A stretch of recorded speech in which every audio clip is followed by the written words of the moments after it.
नमस्कार. मराठी महिने एक ओळख या सिरीजच्या 11व्या भागात आपल्या सर्वांचं स्वागत. कार्तिक हा आपल्या हिंदू पंचांगातील 8वा महिना. हा महिना आपल्या ग्रेगोरियन कॅलेंडर प्रमाणे साधारण ऑक्टोबर ते नोव्हेंबर मध्ये येतो. या महिन्यात चंद्र हा कृतिका नक्षत्रात असतो आणि म्हणून या महिन्याला कार्तिक हे नाव. आपल्या सिरीजच्या मागच्या एपिसोडमध्ये आपण कार्तिक शुद्ध प्रतिपदा आणि द्वितीया या 2 दिवसांबद्दल बोललो होतो. हे 2 दिवस म्हणजे दीपावलीतील बलिप्रतिपदा, पाडवा व भाऊबीज. आजच्या एपिसोडमध्ये कार्तिक महिन्यात अजून कोणते खास दिवस असतात याबद्दल बोलूया. पांडव पंचमी. आपल्या नावाप्रमाणे हा दिवस महाभारत आणि पांडव बंधूंशी जोडलेला आहे. स्त्रिया संतती प्राप्तीसाठी आज प्रार्थना करतात. घराबाहेर गोम म्हणजे गायीच्या शेणाचे 5 पांडव श्रीकृष्ण आणि बळीराम यांच्या सोंगटीसारख्या मूर्ती बनवतात. यांची पूजा स्त्रिया मनापासून करतात. आपल्या संततीत पांडवांसारखे गुण असावे म्हणून आराधना करतात. हे आपल्याला जमले नाही तर आपण आज श्रीकृष्णांची मनापासून पूजा करावी. आज पूजेसाठी पूर्णाचा महानैवेद्य दाखवतात. दुसऱ्या दिवशी या सोंगट्यांचे विसर्जन करावे. एका पुराण कथेनुसार कार्तिक शुद्ध प्रतिपदेला दुर्योधनाने पांडव बंधूंना धूत म्हणजे डाईस खेळण्यास बोलवले होते. 5 दिवस धूत खेळल्यानंतर पांडव वनवासात निघून गेले. महाराष्ट्रात आजही प्रतिपदेला म्हणजेच दीपावली पाडव्याला सोंगट्या खेळण्याची अजूनही पद्धत आहे. जर काही कारणांमुळे आपल्याला भाऊबीज ही द्वितीयेला साजरी करता आली नाही तर पांडव पंचमी पर्यंत तुम्ही हा सण साजरा करू शकता. गोपाष्टमी. कार्तिक शुद्ध अष्टमी ही गोपाष्टमी म्हणून साजरी केली जाते. हा दिवस श्रीकृष्ण यांना समर्पित आहे. उत्तर भारतात आणि खास करून वृंदावन व मथुरेत हा सण साजरा केला जातो. श्रीकृष्णांचे वडील म्हणजे नंद यांनी श्रीकृष्णांवर वृंदावनातील गायींची काळजी घेण्याची जबाबदारी या दिवशी सोपवली अशी मान्यता आहे. आज गुरांना अंघोळ घालून दागिन्यांनी सजवतात. त्यांच्या चांगल्या आरोग्यासाठी त्यांना चारा खाऊ घालतात. शेतात कष्ट करणाऱ्या या गुरांप्रती कृतज्ञता व्यक्त करण्याचा हा दिवस आहे. कुष्मांड नवमी. कार्तिक शुद्ध नवमी ही कुष्मांड नवमी म्हणून ओळखली जाते. या दिवसाला आवळा नवमी किंवा अक्षय नवमी असेही म्हणतात. कुष्मांड नावाचा एक असुर होता. त्याला श्रीकृष्णांनी ठार मारले आणि ती तिथी म्हणजे कार्तिक शुद्ध नवमी. ज्या वेळेस आपल्या या पवित्र भूमीवर दुष्ट शक्तींचा त्रास जाणवला त्या सर्व वेळेस विष्णुदेव आपल्या वेगवेगळ्या रूपात याच पृथ्वीवरच्या लोकांच्या मदतीला आले. या दिवशी द्वापार युग सुरू झाले अशी ही मान्यता आहे. या दिवशी श्रीकृष्ण वृंदावन सोडून मथुरेला गेले म्हणून उत्तर भारतात हा एक मोठा दिवस असतो. आवळा आणि नवमीचा काय संबंध? त्यामागे कथा आहे. लक्ष्मी देवी ज्या वेळेस पृथ्वीवर आल्या त्यावेळेस त्यांना हरी व हर या दोघांचीही पूजा करावी असे वाटले. देवीने आवळ्याच्या झाडाखाली हरी व हर यांच्या मूर्तींची स्थापना केली. आवळा यात अनेक गुणधर्म असतात आणि या काळात आवळा खाल्ला तर आपले आरोग्य उत्तम राहते. म्हणून आज आवळा किंवा आवळ्याचे पदार्थ खाल्ले जातात. कार्तिक शुद्ध एकादशी. कार्तिक शुद्ध एकादशी ही कार्तिकी एकादशी म्हणून साजरी केली जाते. ही एकादशी खास असते. आषाढ शुद्ध एकादशी म्हणजे देवशयनी एकादशी या दिवशी सुरू झालेला चातुर्मास आता संपतो. म्हणून या एकादशीला देव उठणी किंवा प्रबोधिनी एकादशी असे म्हणतात. हे 4 महिने म्हणजे विष्णुदेव आपल्या योगनिद्रेत असल्यास आपण कुठलेही मंगल कार्य करत नाही. मात्र आता आपण लग्न समारंभ, गृहप्रवेश हे सगळे विधी करू शकतो. तसेच विष्णुदेव पुन्हा या सृष्टीच्या पालनाचा कार्यभार स्वीकारतात असे मानले जाते. कार्तिक महिन्यातील एकादशी ही महाराष्ट्रात खास असते. या दिवशी वारकरी लोक पंढरपुरातून आळंदीस ज्ञानेश्वर महाराजांच्या दर्शनासाठी येतात. तसेच पंढरपूरच्या विठोबाची आराधना, उपासना, पूजा केली जाते.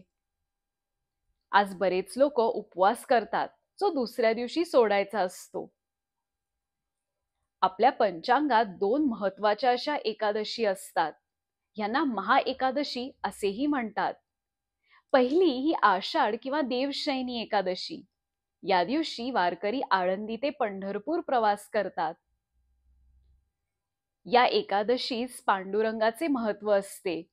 दुसरी म्हणजे कार्तिकी किंवा देवउठणी एकादशी, जेव्हा वारकरी पंढरपुरातून आळंदीस येतात.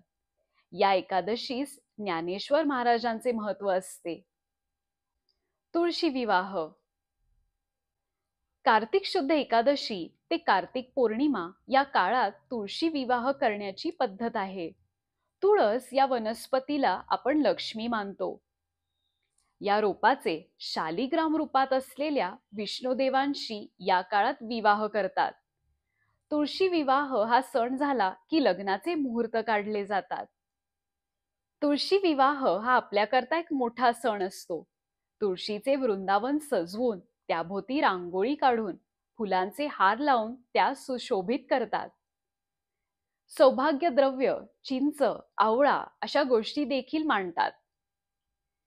तुळशीचे विष्णुदेवांच्या श्रीकृष्ण रूपातील मूर्तीशी लग्न लावतात, अगदी अक्षतासहित. हा एक मंगलमय दिवस असतो.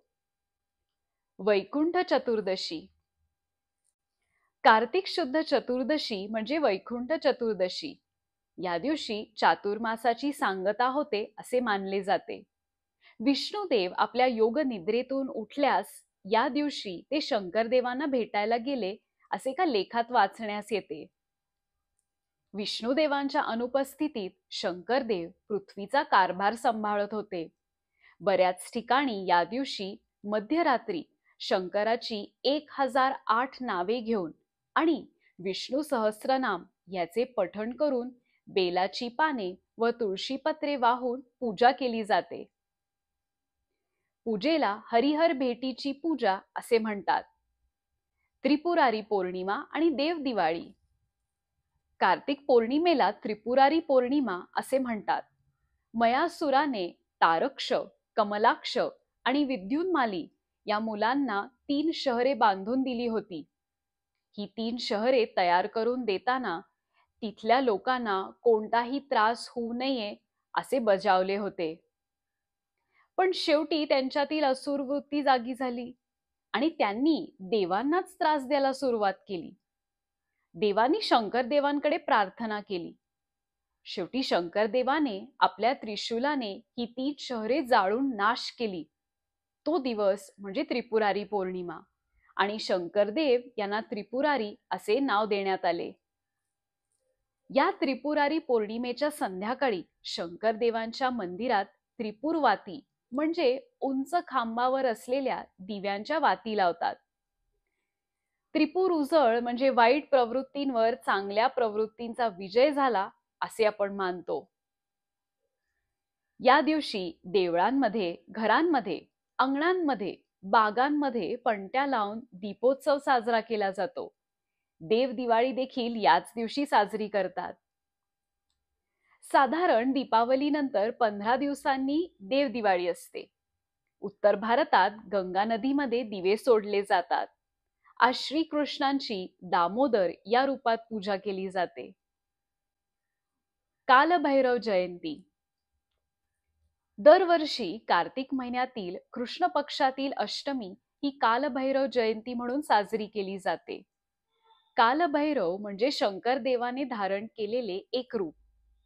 या दिवशी कालभैरव यांची पूजा केल्यास आपल्या जीवनातील वाईट गोष्टींचा नाश व संकट दूर होतात अशी मान्यता आहे. कार्तिक अमावस्या. कार्तिक अमावस्येला गंगा स्नान करणे व दान करणे याला विशेष महत्व आहे. या दिवशी विष्णुदेवांची पूजा केली जाते. तुम्हाला तुमच्या पितरांचा आशीर्वाद मिळवायचा असेल तर या दिवशी पितरांसाठी तर्पण, पिंडदान आणि श्राद्ध केले जाते. कार्तिक महिन्यात आपण विष्णुदेव, श्रीकृष्ण आणि शंकरदेव या सर्वांची पूजा करतो. दीपावलीचे 2च दिवस या महिन्यात असले तरी देवांची उपासना या महिन्यात आपण करतो. तुळशी विवाहानंतर लग्न समारंभ सुरू होतात. बऱ्याच मंडळींकडे लग्नाची तयारी सुरू होते. हवेत सुद्धा एक गारवा जाणवतो. दीपोत्सव किंवा देव दिवाळी निमित्त आपण आपल्या आयुष्यातील अज्ञान हा दूर करू शकतो. कार्तिक महिन्यात येणाऱ्या सणांसाठी शुभेच्छा. असेच आपल्या पंचांगातील सण आणि महिन्यांबद्दल जाणून घ्यायला भेटूया पुढच्या महिन्यात. धन्यवाद.